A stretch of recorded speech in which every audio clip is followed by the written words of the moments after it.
So, welcome to Afros and Audio's Black History Month interview series. My name is Talib Jasir, founder and CEO of Afros and Podcast Festival and the Vanguard Podcast Network. I'm excited to spotlight 29 outstanding podcast creatives and professionals who answered the call to be a part of this series. My guest today is Stokes. Welcome and thank you for being here. How are you? I'm doing fine, thank you. Glad to be here. Awesome, man. Well, thank you for being here. I'm looking forward to this conversation today. So let's talk about AVIOT, Atypical Voices in Our Time. So you all are providing the unique perspectives. First of all, shout out your co-hosts before we get started. Yeah, Jay Random and Koya. Shout out to y'all. All right. Okay, awesome. So your podcast, AVIOT, provides an atypical perspective on everyday news. What inspired this unique approach, and how do you maintain this distinct perspective in your episodes? Well, what inspired this was basically the parent company, which is Chemistry Productions.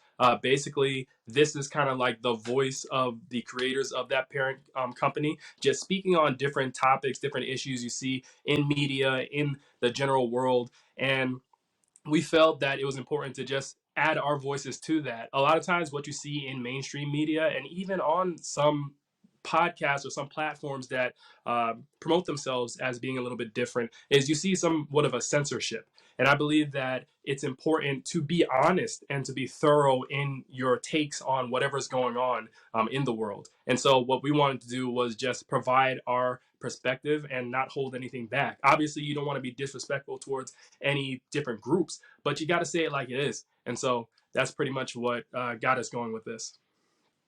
That's awesome, man. And when you say you got to say it like it is, it's one of the things I really love about podcasting in general is that we are in this moment laying down our living record, right, of our own experiences, our own perspectives and filters. And so while they may not be the perspective of everybody or the experience of everybody, you all staying, listen, this is our perspective. And you're going to get it if you listen to our podcast. So that's so important. And to recognize that as the approach to the podcast is really awesome, because a lot of people sometimes try to model after someone else or do the popular opinion. But just with anything, the representative never stays forever, right? You want to stay true to yourself. So that's cool. I'm glad that you all kind of started with that approach, and 4 seasons later, it's working. Yeah, I tell you, those 4 seasons, it took a lot to get to that point. A lot of mistakes, a lot of mishaps, a lot of trial and error, but we got there. Awesome, man. It's no small feat, especially talking about sustainability in podcasting. So congratulations to you and your team for those 4 seasons. It's major. It's a big deal. All right. So I'm glad we just kind of jumped in there with the podcast, but we always want to get to know the folks behind the podcast, right? We are people who happen to podcast. That's what links us, right? So for you, you have a background and passion for media literacy. Yes. So can you tell us about your journey as a health educator and how it led you to focus on media literacy, especially among the youth and within the African diaspora?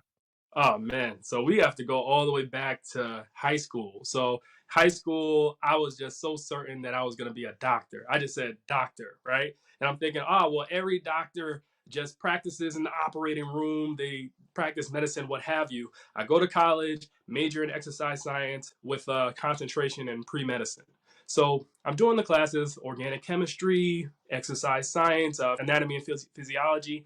And the classes are difficult, but I enjoy them. But my grades aren't reflecting how much I enjoy them. So I'm going through the motions. I think, my sophomore or junior year. I think it's end of sophomore, beginning of junior year. And I joined this program within my undergrad in which, so it's a program where medical students kind of mentored the undergrad students. So one of the medical students, he advised that I go and get my master's in public health degree. And I didn't know what that was, but I was like, okay, I guess I'll try and pursue that. So I graduate from undergrad, get into a master's program, go there. I'm in Philly, and Philly is its own environment. I love it. Like Philly to this day, I'm such a Philly supporter. My favorite basketball team is actually the Sixers. So I loved it there, and I really got to get this hands-on experience with the different communities over there, specifically the Black community. And being a Black individual myself, it was a real big passion of mine to help out in these populations. And so from there, It was a 2-year program. And once I got to the second year, I was like kind of in limbo in terms of like, did I still want to pursue like my doctorate, become a doctor and go into medicine?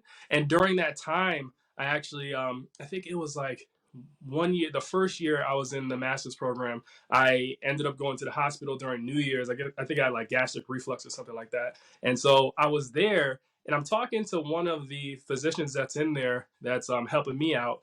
And he's like, oh, yeah, so what do you want to do when you get older? Like when you get out of college? I said, yeah, I want to be a medical doctor. And he's like, oh, what type of medical doctor? So at the time, I was focused on being an orthopedic surgeon because in undergrad with exercise science, you're dealing with sports. And I was like, well, I guess I'll do that. And he's like, well, when you become like a doctor, just to let you know that doctors, and I don't know how true this was, but he was like, they have a large divorce rate. Like, I think he said something like crazy, like 110%. I'm like, well, how can you have a percentage over 100? And he's like, because they often get remarried and get divorced again. So I was like, what? And at this time, I'm like, well, I want to be married too. I want to be a doctor and be married because like my inspiration for all of this, and I didn't say this in the beginning, in high school, like I used to watch the Cosby Show a lot. And I was really inspired by Heathcliff Huxtable to become a medical doctor. And so that's what kind of led to that passion. And so I was like, dang, well, I want that Cosby dream. Like I want to be married and be a medical doctor. And so it made me think about that. So I get back into my master's program and I'm like, I still don't know what to do. I had one professor there and she was telling me, hey, I think you should try and get like a doctorate degree in education. And I didn't know what this was. And so she just threw a program out there at me and it ended up being Columbia Teachers College. And I was like very insecure. I didn't think I could get into an Ivy League. So I was like, I'm not going to apply to it. So she personally sends me an email and she says, well, you need to apply to this like immediately, like your time's running out. So I just give it a shot, apply to it. A week later, I get a notification I'm in. I'm like, what? I got into the program? So like, you know, I'm freaking out. My mom's freaking out. And so then I get into this program. Now I'm in New York. And through that program, I start learning about health education and learning about different avenues in order to impact different groups of people. I obviously am interested, like I said before, in Black populations, the African diaspora in general. And I said, well, what's one area that can really impact Black individuals where I can help? And that's where I settled on media education. I go back to my inspiration for wanting to become a medical doctor, which was the Cosby Show. And I'm like, media can have a huge impact on people making positive decisions or negative decisions. So that's an area that I want to go into. And that's how I settled on media education. That like that's a whole story. That's a whole journey, man. It was a long span of time and to a lot of dedication and commitment. So kudos to you for doing that. I mean, this is the thing where your story just begins to connect itself with the destiny, right? The future. Where are you going? So that's awesome. I really appreciate that story. I know the listeners will as well. So you mentioned in the submission your significant consumption of media by Black people, and you just mentioned the Cosby Show. How do you think this consumption impacts the community, and what role does media literacy play in this? And you spoke to it a bit, but expand on that because that's your whole mission. So in being very interested in that topic, and that's part of the reason also why I wanted to dive into this podcast arena too, is I found that Black people in general across the globe tend to be the highest consumers of media, whether it be social media, television, what have you. You can look at the data and it says that. And so with that, there also comes influence. So media can influence people to make negative decisions. And I've seen that coming up. Like I remember G Unit, Guilty Pleasure. I still might listen to a record here and there, but G Unit 50 Cent back in the day, they used to have the long white tees and they used to act a certain way. And I saw me and my peers wanting to mimic that. And so it's like we saw ourselves in these individuals. So you have those traits. Then you can have the positive as well. When you see, I know Angela Bassett just won an Academy Award. She got an honorary Oscar. You see that as well. And you see, oh, well, a person that looks like me can be great. So then you aspire to greatness. Another example might be Black Panther. When you see all of the women warriors of Wakanda, And you see these Black individuals, not only are they warriors, but they're good in science, they're good in the arts, and that can inspire a generation of young girls, young Black girls, young Black boys to want to be better and do better in school and do better in STEM. So media in general is a powerful tool, and it's important that Black people control like our imagery or have a large say in our imagery in media, because it ultimately can impact us as a collective. So I hope that answered your question. Yeah, it definitely answered the question. It definitely speaks to your passion about it and this understanding that media indeed influences in a lot of ways. I'm a believer that if it exists in this world, then it must be represented somehow, some way, to show possibility, to show that you're not alone. There is somebody that can relate to it, from the worst rap we can think of, right, to the most conscious. There's something in it from someone else's life, right, whether we know them or whether our lives are paralleled. And so, yeah, it's important. And back to this concept of podcasting, this is us laying down our own voice, right, our own perspective. You can't say, oh, well, Jay Stokes meant this. No, you just listen to what Jay Stokes said. He'll tell you what he meant from the words that came out of his mouth, and he recorded, right, and push publish. So I think that's really important about this medium and sharing our own perspectives. You can't tell me I said something different, right? I put it here first. That's dope, and definitely something I think a lot of people can agree with and relate to. So becoming more social and organized since starting your podcast, something that you said was one of the positive impacts, right, of creating this podcast. Can you share how these changes have influenced your podcast content and your interactions with guests and listeners? Okay, definitely. Thanks for asking that too. So basically, when we first started, it was just me, and so all of us are cousins. Well, Jay Random and Corey, they're brother and sister, but I'm the cousin. So it started with me and Jay. He was like, "Hey, I see you're doing this stuff with like your parent company. Let's do a podcast. Like we could join it onto that, and it'd be a way for you to just like air out some steam and just say your piece." And I was like, "Cool." So we started on some software. I think it was like Spreaker or something like that. And so it didn't go too well just because the audio was bad, and oftentimes we were just pausing, just getting used to that format of just talking to each other. And we usually talk on the phone like every day, and we weren't bouncing off each other like that.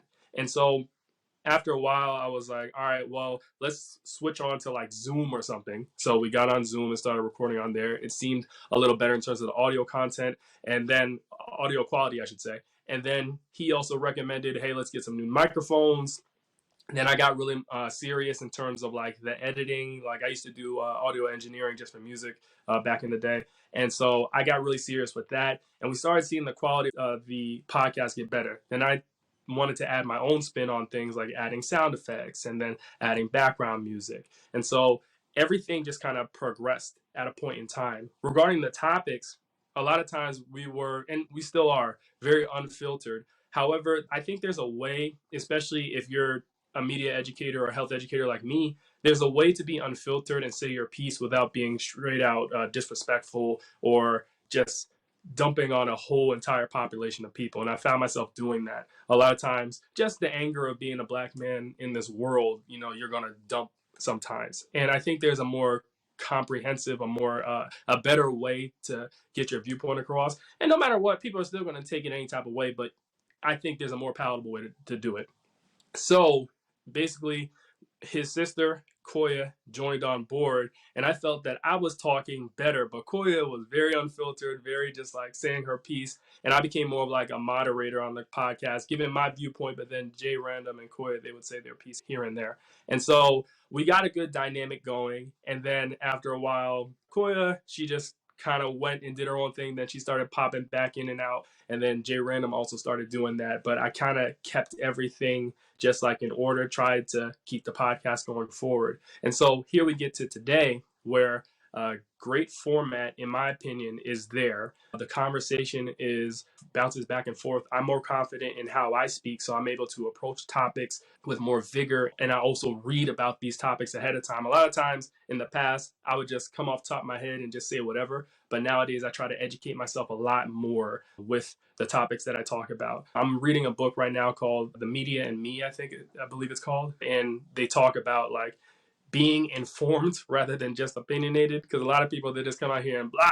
But it's just like, I think there needs to be some fact checking behind that. So that's where I come from these days. We've gotten guests. Koya has gotten guests on the past. She's very social. She knows a bunch of people. And then I've reached out to people on social media, and people have reached out to me on TikTok too. And that's how we got our different guests on there. One of the guests, I'll say his name because he's in the policy realm, Travis Washington. He actually is the author behind this act called the Hands Up Act, which seeks to punish police officers or law enforcement that kill unarmed individuals, not just Black individuals, but unarmed individuals in general. And I think it's like a mandatory like 10 or 15 years in prison for these law enforcement officials. And so I met with him. He talked on the podcast, and now we're friends. Like, we text all the time, and he's been on the podcast quite a few times. And so I'm very happy with that success. Me and Jay Random had a podcast episode recently where we were talking about our goals for this year to definitely get more guests and to grow our audience and our following. But I really love the way it's going. Like, the audio is on point, and I believe that we have a format that really works. I really love that, Jay, because you learned as you went, right? You didn't let that say, you know what, this ain't working, this is trash, y'all ain't showing up, I ain't showing up, let's just dead it, right? Right. The perseverance and the resilience it took to find your sweet spot, man. I'm not going to ask you to repeat it, but I would say it again for the back, right? This is the work. This is how you get to where it is that you are satisfied with the work that you're putting out there, putting your name beside something and doing it until, right? Doing your iterations until you get it to where you want. And just based off of what you're saying, there's always room for improvement. So I can see that you're going to continue to iterate and just make this the best possible representation of yourself and your co-panelists. And I think that's really dope, man. Thank you. Appreciate it. Yeah, absolutely. Absolutely. And I'm glad you brought up Hands Up Act, because I was going to ask you about that as well, because you mentioned that as one of your biggest podcast wins, was connecting with the architect of Hands Up Act. And what did this experience teach you about the power of podcasting and social justice movements? Well, what it taught me is that, like, no matter where you are with like your efforts to do your own thing or do your own podcast, someone is watching, someone is listening. Like, I didn't think, even though I think Travis came along in the third season, and I didn't think we were really making much headway. But he found out and he reached out and he was like, hey, I would like to be on your podcast. And at first I thought it was a joke, but then he started sending links to the things he was on, and I took a gamble with it. And I was like, oh, okay, well, let's try this guy out. So he comes on, we have a great episode, and I was like, wow, just to think, like, we were just talking and just speaking our minds, even talking about like unarmed killing of Black individuals by law enforcement. And this individual decided to reach out and be on our podcast. So it really showed me that like social justice efforts really do begin on the grassroots level. It just begins on someone just having a voice and having a passion and really like wanting to help. And then people will reach out. Like, and the thing is, you don't have to have your name in lights, just as long as you're able to make a change on like even the smallest level.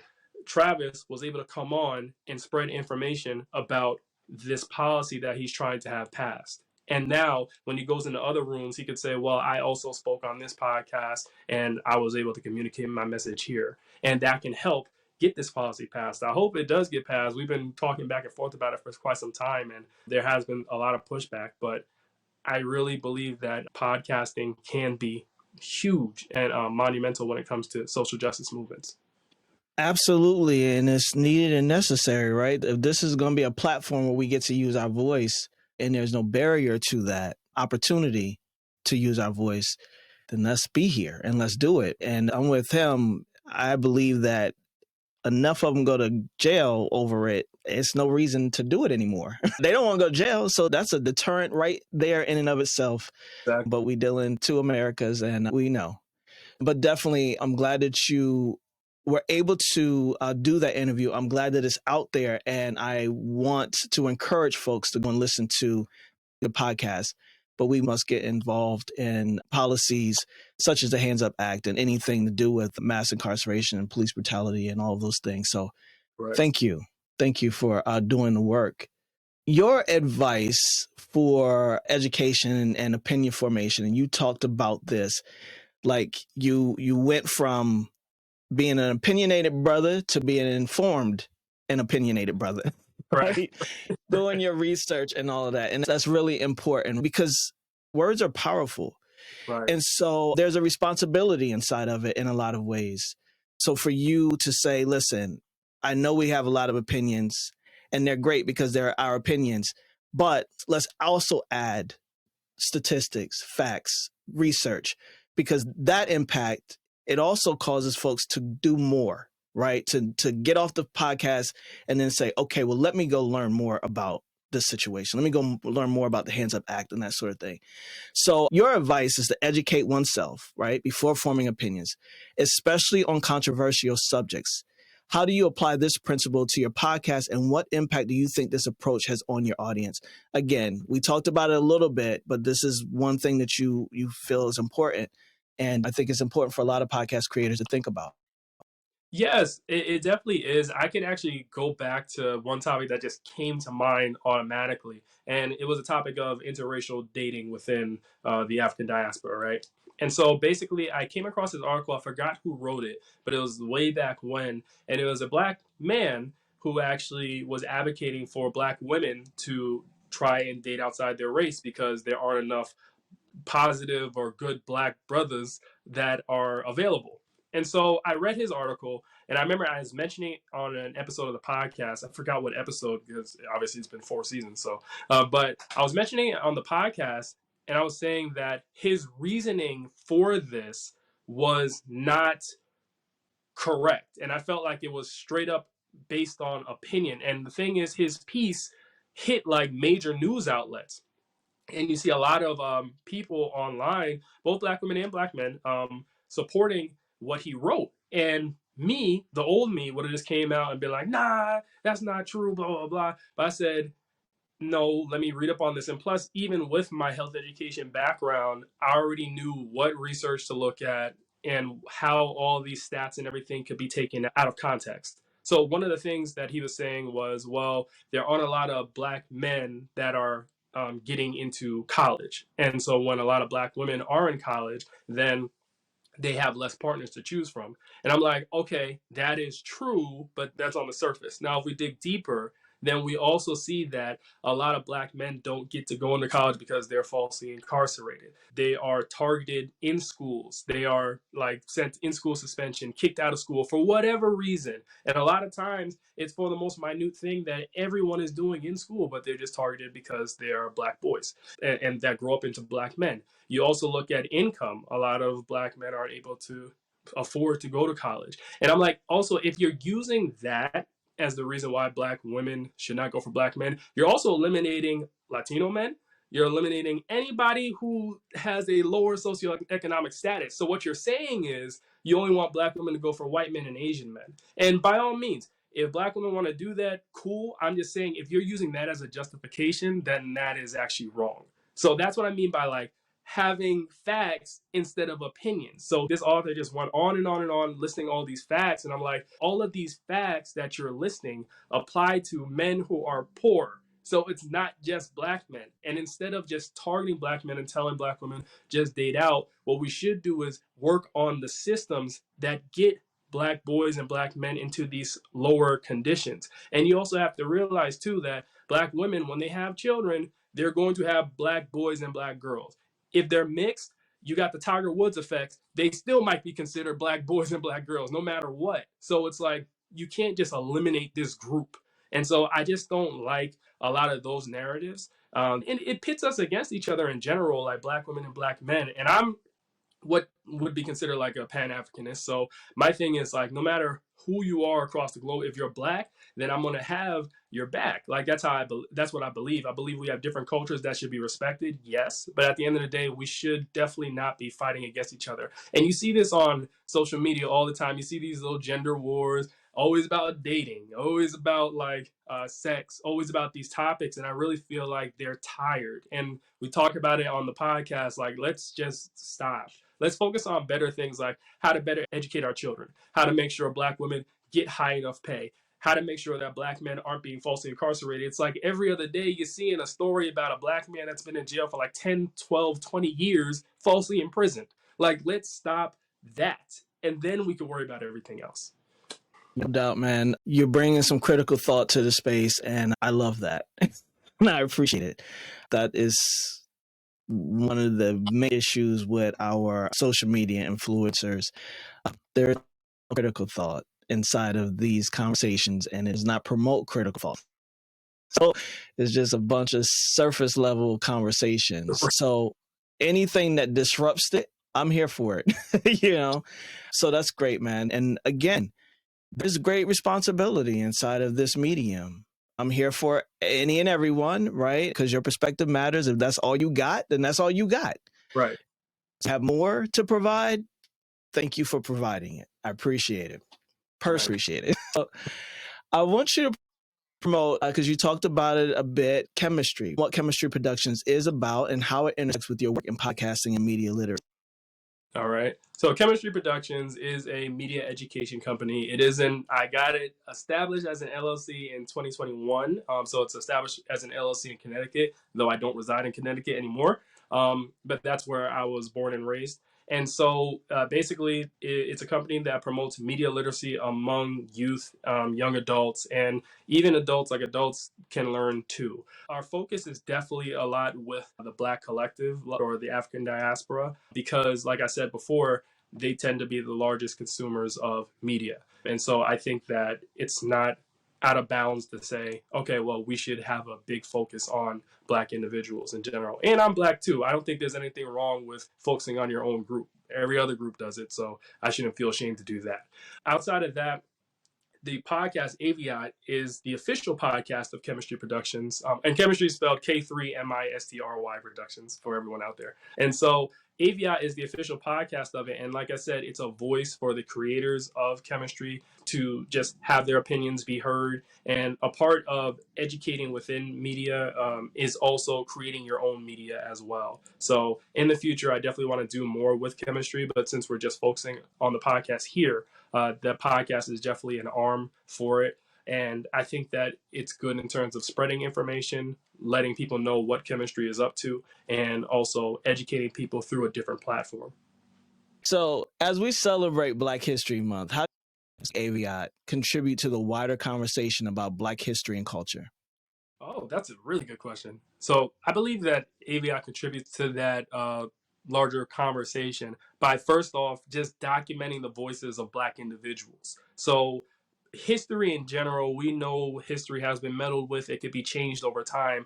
However, this is a document of Black people, how they feel in this time, in these 2000s, about what's going on in the world, what's going on in America, in their own personal environment. So that's one aspect. And then you have the stories that we're talking about. At times, we do mention historical Black figures, especially Black History Month. I try to highlight different Black individuals that are doing great works. You even think about the current Black history that's happening now with people like Simone Biles, Serena Williams, not even just athletes, but Nicole Alexander, and even Dr. Joy DeGruy. And I don't think enough people talk about her with her post-traumatic slave syndrome, that idea that she's promoted. So I believe that just talking about these individuals like that, and documenting that history is very important. And it contributes to the overall conversation of why Black history matters, why our voices matter, why our lives matter in general.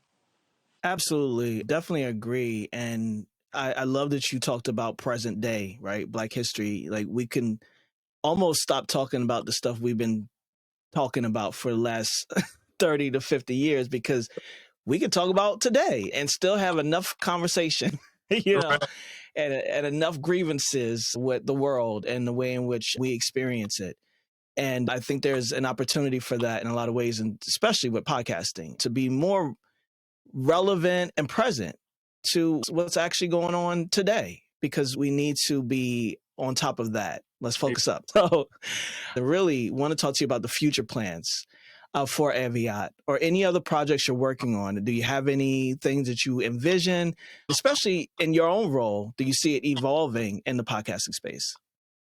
Yes, definitely. With the podcast space in general, I definitely want to get back to making video. The problem is I'm a perfectionist. So when it came to making videos of the podcast episodes, like I'm cutting so much, doing so many transitions and so many sound effects and all that stuff that it takes a lot of time. So in the future, I definitely would like to hire a team that can help with that. However, I'm just going to have to do the bulk of the legwork with that going forward. So I definitely want to make more videos so that people can see the podcast on that platform as well, like YouTube, what have you. I also would like to get more guests, as I was saying earlier, so that we can have more conversations just like this. Like this conversation is excellent. The questions you've posed have been very thought-provoking, and it makes me just think about like why me and my cousins did this in the first place and what we're trying to achieve. So there's that. I also want this podcast to really be a voice for people who feel like a lot of things are not properly discussed in media in general. Like, if I may just provide one example. So, sports commentator Stephen A. Smith, he said something on his podcast or Stephen A. Smith show a while ago, and it really stuck with me. He was saying, why are black people so mad at the white cops that kill black individuals, but they're not mad when black on black crime happens? I'm like, first off, that sounds like a white supremacist talking point. And secondly, when black on black crime happens, these black individuals usually end up in jail. And people are outraged about it. It's that we're paying law enforcement to protect us, and they're not doing that. So that's why there is a difference. And oftentimes they're not jailed. Like we've seen some things happening now, even though with the Derek Chauvin, George Floyd thing, it really took like worldwide protests to get this guy, what, like 10, 15 years? Like what 20 years, something like that? It wasn't even a lot. And then he tried to appeal his conviction recently. So you have that. And I believe that with this podcast, we provide that perspective to talk about that. And we're not coming at it from an angle of being politically correct. No, we have to talk about it. When it comes to politics, we're going to talk about politics. Like me personally, I'm not the type of to tell people not to vote. I'm saying do your research on the candidates that you're voting for. And if you choose not to vote, how are you going to help your community out? Because a lot of people say, I'm going to sit out on voting. Okay, that's cool. But now what?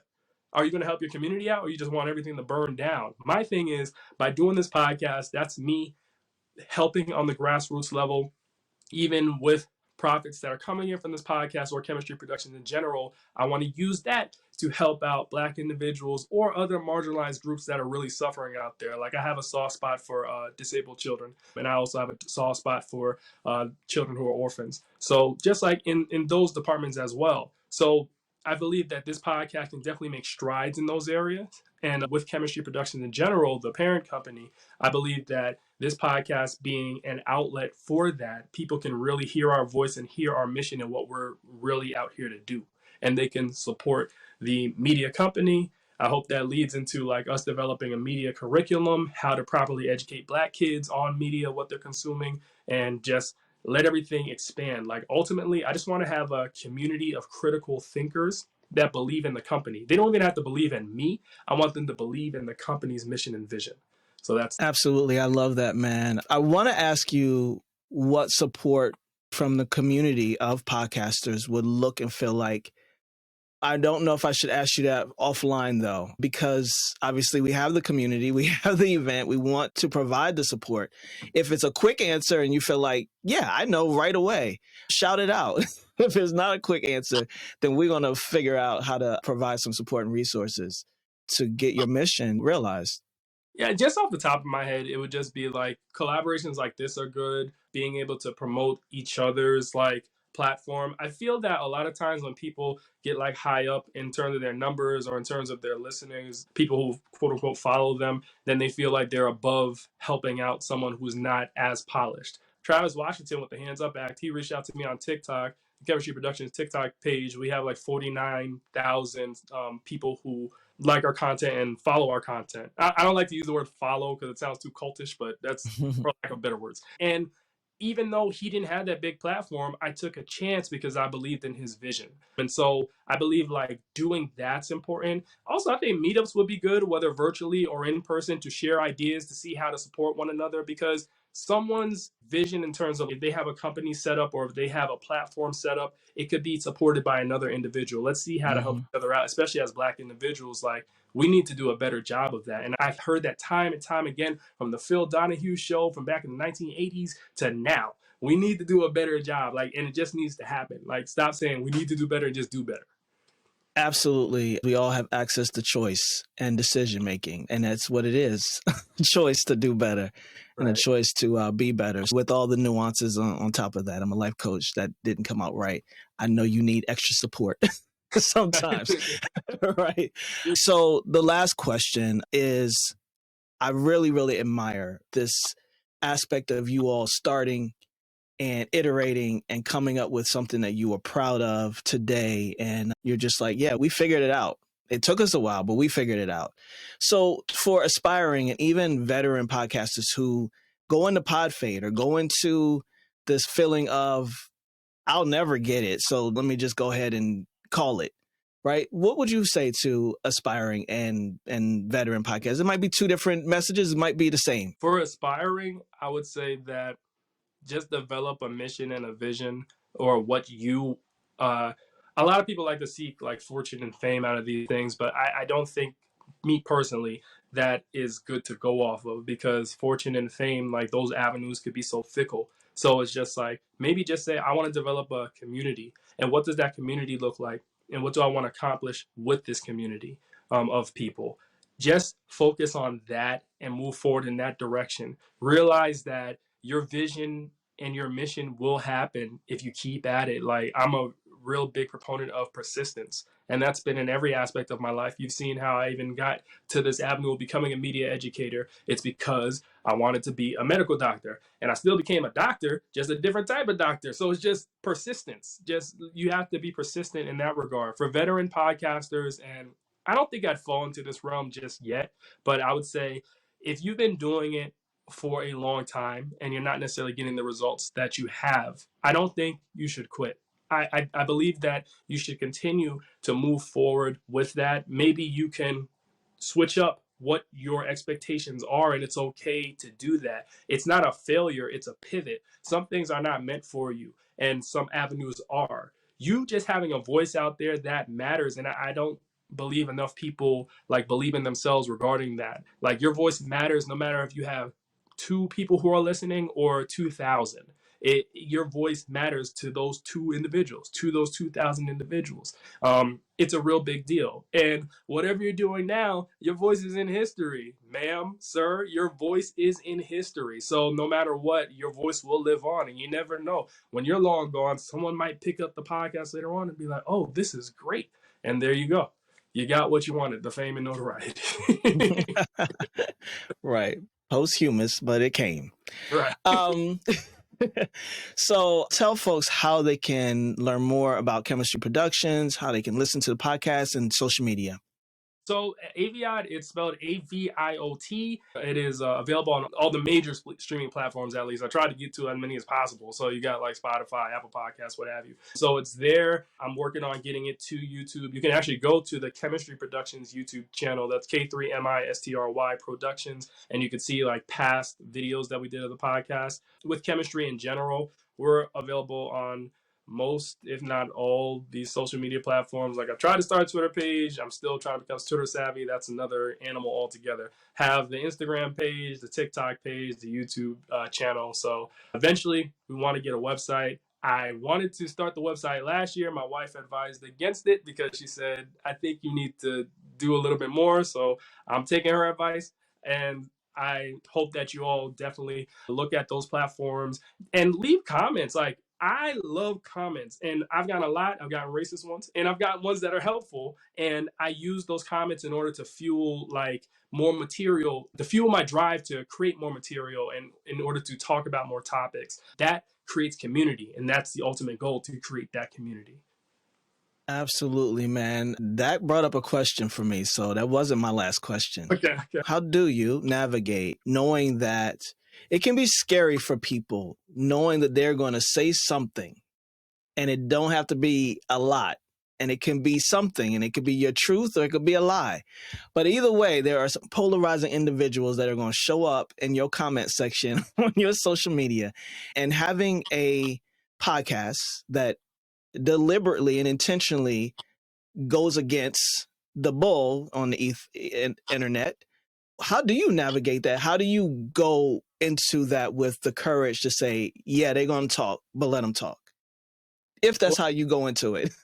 No, that definitely is. And I think that now Dave Chappelle, he's a controversial figure, but he said it best. The internet's not a real place. It's not a real place. So it's like, I really hope that especially younger individuals, especially because a lot of them are dealing with mental health issues, suicide ideation, I hope that they realize that you can literally just turn the phone off. You can close your laptop and that's it. No one's going to bother you again. So I really hope that people realize it's not a real place. I say my piece. I'm confident in what I say. And if negative comments come up, I will read and see what they have to say about it. And if I don't agree, I don't agree. I said my truth and I tried the best that I could to be objective, or if I'm opinionated, fact-based with my opinions. And that is that. I still have opinions that aren't necessarily fact-based, but I believe in this. And so that's my moral grounding, and that's where I go with it. And I just believe that being grounded, realizing that people are going to dislike you no matter what. You can be a great individual. I know people say, oh, they killed Jesus, so everybody dislike Jesus too. But I'm just like, but to not be facetious, I really believe that if you are grounded in some set of morals or principles, then just be confident in what you're saying. It's easier said than done, but believe me, these negative comments are just that, negative comments. And you can spin it. You can take that negative comment and turn it into a positive, turn it into more material that you can use. Like we always talk about, like Black Twitter dragging you, blah, blah, blah. I've never been dragged by Black Twitter, but if I am, so be it. I believed in what I said. And also to realizing when you actually are wrong. Like there was one time I used the term Latinx on a video, and that's what I was taught to use, Latinx, by my education. And people in the Latina community, or collective, I should say, came out and said, we don't like that term. I did some research on why they didn't like that term. And I took those negative comments and spun it into why that term Latinx is not preferred. And it turned into more material. So that's how you can spin a negative and turn it into a positive. Just one example. That's awesome, man. You're an alchemist on your own podcast. And the biggest takeaway is to be confident with what you are putting out there in the content before it even gets into the world. That way you can stand on business when the time comes. For sure. Well, man, I really enjoyed talking to you, learning more about AVIOT podcasts and just learning more about yourself. It's rare that I get to have these one-on-one conversations. And so this has been great, man. I really appreciate it. Thanks. I appreciate you too, man. Wonderful job moderating everything. And I wish you the best in all your endeavors and everything. Thank you. Yeah. All right, man. Appreciate it. I'm going to close this out. You just stay right there for me. All right. All right. I want to give a big thanks to our Afros in Audio and Black Podcasters Association members for supporting our commitment for community and collaboration. If you'd like to join the Black Podcasters Association, the link will be in the description. And if you want to join us at the 6th Annual Afros in Audio Podcast Festival, visit afrosinaudio.com. Follow at Afros in Audio on all social media channels, and you can find and follow me at Talib Jasir on Instagram. So thanks again, Jay Stokes, for being a part of Afros in Audio's Black History Month interview series. I really appreciate it, man. Yeah, thank you. Appreciate you.